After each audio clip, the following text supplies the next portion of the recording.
আবারও একটি জয়, আবারও ঘুরে দাঁড়ানোর গল্প, যে গল্পটি ডাম্বুলাতে শ্রীলঙ্কাকে হারানোর মাধ্যমে রচিত হয়েছে। বাঁচা মরার সেই লড়াই শেষে এখন সিরিজ জয়ের পথে লাল সবুজের দল। যদিও ওয়ানডে সিরিজের দ্বিতীয় ম্যাচে আলো ছড়িয়ে শেষ পর্যন্ত সিরিজ জয় করতে পারেনি বাংলাদেশ, তবে এবারের ৮৩ রানের বড় জয়ের পর সিরিজ জয়ের সম্ভাবনা অনেকটাই নিশ্চিত, এমন ভাবনা এদেশের ক্রিকেট আমোদীদের। তাই টাইগারদের দিকে তাকিয়ে আছে তারা। এখন দেখার বিষয়, লিটন বাহিনী কি পারবে শ্রীলঙ্কার মাটিতে সিরিজ জয় করতে, নাকি আবারও হতাশ হতে হবে তাদের পরাজয়। এসব নিয়ে আলোচনা করতে এনটিভি অনলাইনে খেলাধুলা বিষয়ক নিয়মিত আয়োজন স্পোর্টস টকে আমাদের সাথে আছেন দুইজন ক্রীড়া বিশ্লেষক ও সাংবাদিক। আমার বায়ে আছেন বিশিষ্ট ক্রীড়া বিশ্লেষক এবং বিসিবির প্যানেলভুক্ত আম্পায়ার মাহবুব সবুজ। আপনাকে ধন্যবাদ, এনটিভি অনলাইনকে ধন্যবাদ। এবং আমার ডানে আছেন সাংবাদিক ও ক্রীড়া বিশ্লেষক জহিরুল কাইয়ুম ফিরোজ। আপনাকে ধন্যবাদ এনটিভি অনলাইনকে। আপনাদের দুইজনকে স্বাগত আমাদের আজকের অনুষ্ঠানে। ফিরোজ, আপনার কাছে প্রশ্ন করতে চাই, খুবই স্বস্তির একটা বিষয় হয়েছে যে বাংলাদেশ জয় পেয়েছে গত ম্যাচে, এই বিষয়ে আপনার অভিব্যক্তি কি? জয় পেলে আসলে সবসময় ভালোই লাগে। আর বাংলাদেশ এমন একটা সময় জয় পেয়েছে যখন দলটা পুরো সমালোচনায় জর্জর। টানা ৬টা টি-20-তে হেরেছে, যার মধ্যে সংযুক্ত আরব আমিরাতের কাছে হারের লজ্জাও ছিল। সেই জায়গা থেকে প্রথম ম্যাচ হেরে যাওয়ার পর সিরিজ বাঁচাতে জয়ের আসলে বিকল্প ছিল না। এবং বাংলাদেশ যেভাবে খেলেছে, একদম আধিপত্য বিস্তার করে শ্রীলঙ্কাকে তাদের মাটিতে কোনো পাত্তা দেয়নি। তো সেই জায়গা থেকে আমার মনে হচ্ছে এই জয়টা যেমন প্রয়োজন ছিল দলের জন্য স্বস্তির, আমাদের জন্য আসলে স্বস্তির ব্যাপারটা।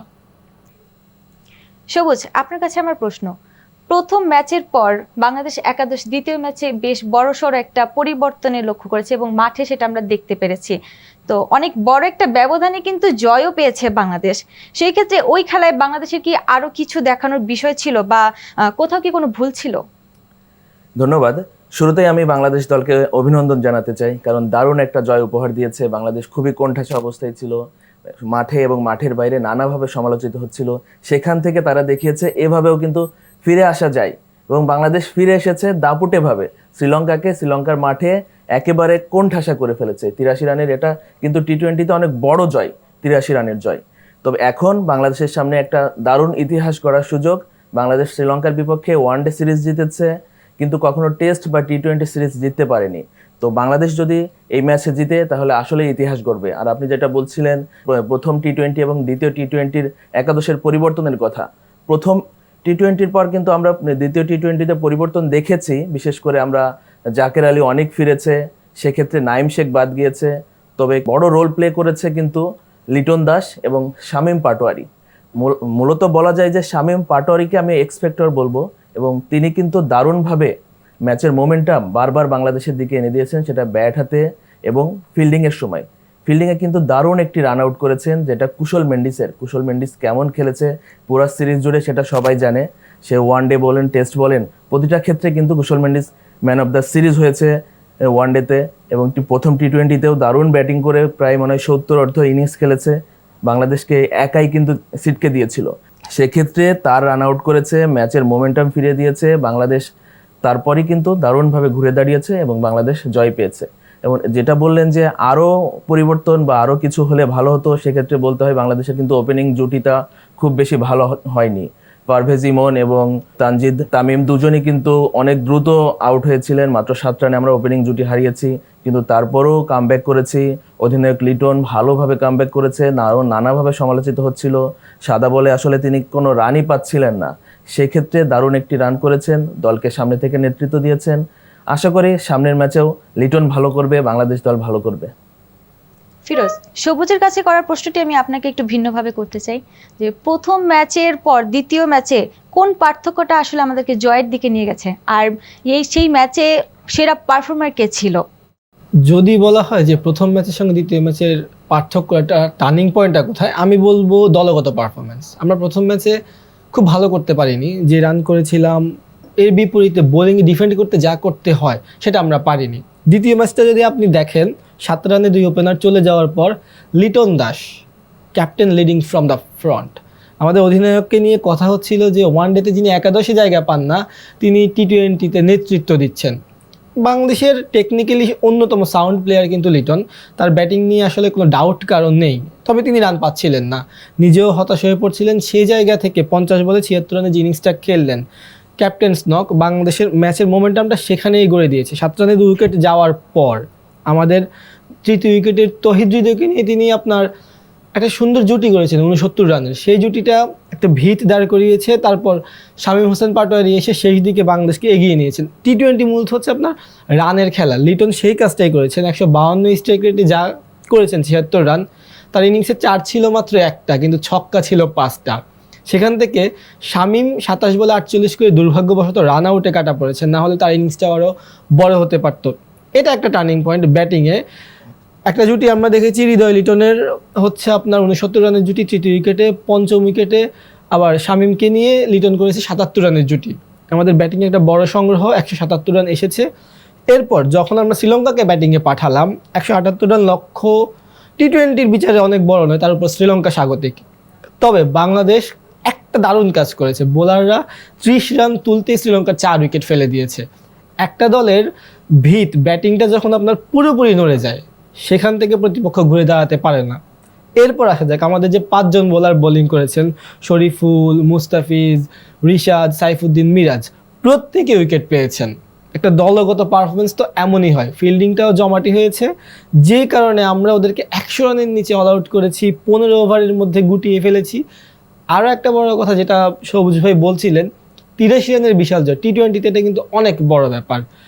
রিশাদ হোসেন আরেকটা বড় ফ্যাক্টর আমি বলতে পারি, সেরা পারফর্মার ব্যাটিংয়ে লিটন, রিশাদ হচ্ছে আপনার 18 রানে ওদের 3টা উইকেট নিয়েছেন, তিনি বোলিংয়ে ফ্যাক্টর। রিশাদও লেগ স্পিন এবং বাংলাদেশের স্পিনে অন্যতম সেরা বলার। এই সময়ে সবচেয়ে বড় যেটা হয়েছে বাংলাদেশের দলগত পারফরমেন্সের সম্মিলন, এক্স ফ্যাক্টর হিসেবে শামীম পর্দার আড়ালে থেকে যা করার করেছেন। তাহলে যদি মুদ্রার কথা আপনাকে বলতে হয়, টার্নিং পয়েন্ট বলেন, জয় যেটা সবচেয়ে ভালো কাজে দিয়েছে সেটা হচ্ছে দলগত পারফরমেন্স। টিম শব্দের মানেই হচ্ছে কিন্তু টুগেদার এভরিওয়ান অ্যাচিভস মোর, আমরা সেই কাজটাই করেছি এবং জয় তুলে নিয়েছি। যেমনটা ফিরোজ বলছিলেন যে দলের জন্যই কিন্তু আসলে জয়টা এসেছে। তো সবুজ, আপনার কি মনে হয় উইনিং কম্বিনেশন যেটা আছে টি-20 শেষ ম্যাচে কি সেটা থাকবে, নাকি সেটা আবার পরিবর্তন দেখা যাবে? আচ্ছা, উইনিং কম্বিনেশন ভাঙতে চায় না, কিন্তু যে কোনো দল চায় যে উইনিং কম্বিনেশন নিয়েই পরের ম্যাচে জিততে চায়। তবুও অনেক কিছু কাজ করে, কোন মাঠে খেলা হচ্ছে, কোন পিচে খেলা হচ্ছে, কোন কন্ডিশনে খেলা হচ্ছে, অনেক কিছুর উপর নির্ভর করে। আমার মনে হয় বাংলাদেশের পরিবর্তন আনা দরকার, বিশেষ করে আমাদের আজকের শেষ ম্যাচটা, অঘোষিত ফাইনাল যেটাকে বলা হচ্ছে, এটা হবে কলম্বোতে, কলম্বো রানা সিংহে প্রেমাদাসা স্টেডিয়াম। এখানে কিন্তু বাংলাদেশের বেশ কিছু সুখদ স্মৃতি আছে।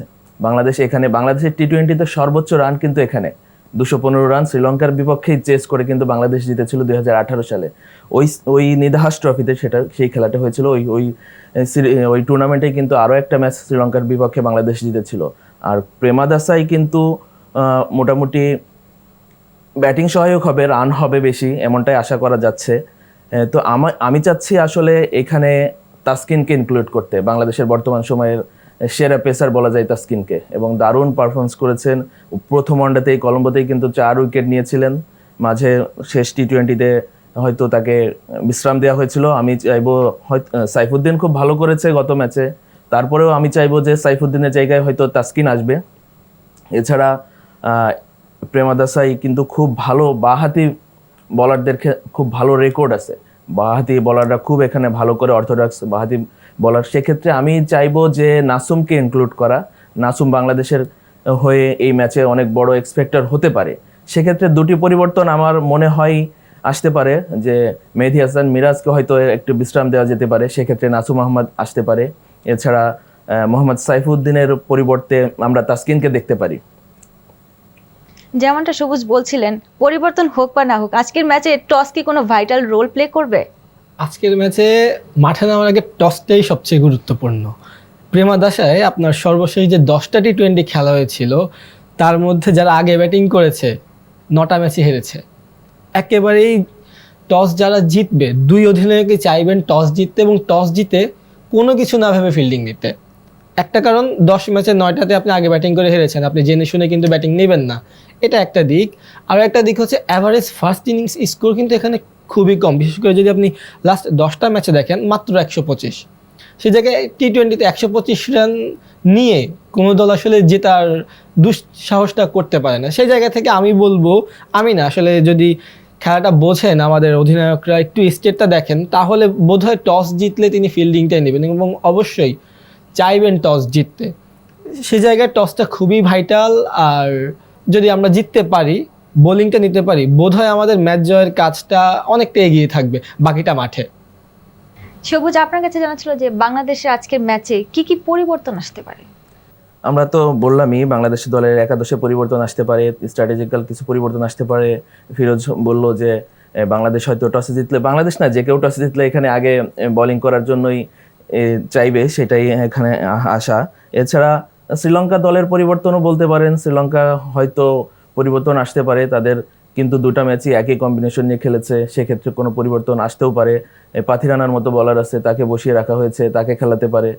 সেক্ষেত্রে চামিরা কে হয়তো ড্রপ দিতেও পারে, সেটা দেখা যাক। তবে আশা করি একটা ভালো প্রতিযোগিতা হবে, ভালো একটা ম্যাচ আমরা উপভোগ করব, সেটাই আমাদের আশা। আমরা সকলেই যে আজকের ম্যাচটি বাংলাদেশ জিতুক, এবং আপনাদের দুজনের কাছে আমার একটা প্রশ্ন থাকবে যে এক কথায় আজকের ম্যাচ নিয়ে আপনাদের প্রত্যাশা কি? প্রথমে আমি ফিরোজের কাছে জানতে চাইবো। প্রতিটা ম্যাচ নিয়ে আসলে প্রত্যাশা থাকে জয়, আর যেটা যদি ম্যাচটা হয় সিরিজ নির্ধারণী, সেখানে জয় ছাড়া আসলে কিছু ভাবার সুযোগ নেই। বাংলাদেশের সাম্প্রতিক পারফরম্যান্স, মাঠ ও মাঠের বাইরের অবস্থা মিলিয়ে এই সিরিজ জেতাটা খুবই গুরুত্বপূর্ণ। সামনে আবার আমাদের পাকিস্তানের সঙ্গে টি-20 সিরিজ আছে, তো এটা প্রস্তুতিও সারা হলো, একটা সিরিজ জেতা হলো, আত্মবিশ্বাস বাড়ানো হলো। সো আমি মনে করি, আমি না প্রত্যেকেই মনে করে মাঠে নামবো আমরা জয়ের জন্য। আপনার কি প্রত্যাশা? অবশ্যই জয়ের জন্যই আমরা মাঠে নামবো, কারণ এটা একটা ইতিহাস হবে শ্রীলঙ্কাকে যদি টি-20তে আমরা প্রথম হারাতে পারি, এর আগে কখনোই হারাতে পারিনি। আমি আসলে দুটা স্টার্ট দিয়ে শেষ করতে চাই, যেটা হচ্ছে বাংলাদেশ কিন্তু শ্রীলঙ্কার বিপক্ষে শেষ 5টা টি-20-র 3টাতেই জিতেছে। এটা আমাদের জন্য অবশ্যই একটা অ্যাডভান্টেজ, এবং এক্ষেত্রে একটা আত্মবিশ্বাস দেবে আমাদের খেলোয়াড়দের। এছাড়া আরও বলতে চাই, শ্রীলঙ্কার বিপক্ষে যে বললাম 215 রান চেস করে এই প্রেমাদাসের স্টেডিয়ামে বাংলাদেশ জিতেছিল, সেখানে কিন্তু লিটন দাস দারুণ একটা ইনিংস খেলেছিলেন। তিনি কিন্তু মাত্র 19 বলে 226 স্ট্রাইক রেটে 43 রানের একটা দারুণ একটা ইনিংস খেলেছিলেন, যে কারণে কিন্তু বাংলাদেশের জয়টা অনেক সহজ হয়েছিল। আরেকটা কথা বলতে চাই, এখন কিন্তু লিটন দাস বাংলাদেশ যেগুলা টি-20 ম্যাচ জিতেছে সেগুলোর মধ্যে বাংলাদেশের হয়ে সর্বোচ্চ রান স্কোরার, মানে যে ম্যাচগুলো বাংলাদেশ টি-20তে জিতেছে লিটন দাসই কিন্তু সবচেয়ে বেশি অবদান রেখেছে। তা আমার মনে হয় বর্তমানে অধিনায়ক লিটনের কাছে আমাদের অনেক বড় প্রত্যাশা। লিটন অনেক ভালো খেলবে এবং বাংলাদেশকে দারুণ একটি সিরিজ জয় করিয়ে ইতিহাস সৃষ্টি করতে সাহায্য করবে। দর্শক, আরও একটি সিরিজ জয়ের প্রত্যাশা রেখে আপনাদের কাছ থেকেই বিদায় নিচ্ছি আমি, পূর্ণিমা রাউত। আবারও ফিরে আসব নতুন কোনো খেলার নতুন সব বিশ্লেষণ নিয়ে। ততক্ষণ পর্যন্ত ভালো থাকুন, সুস্থ থাকুন, NTV অনলাইনের সঙ্গেই থাকুন। শুভকামনা সবসময়।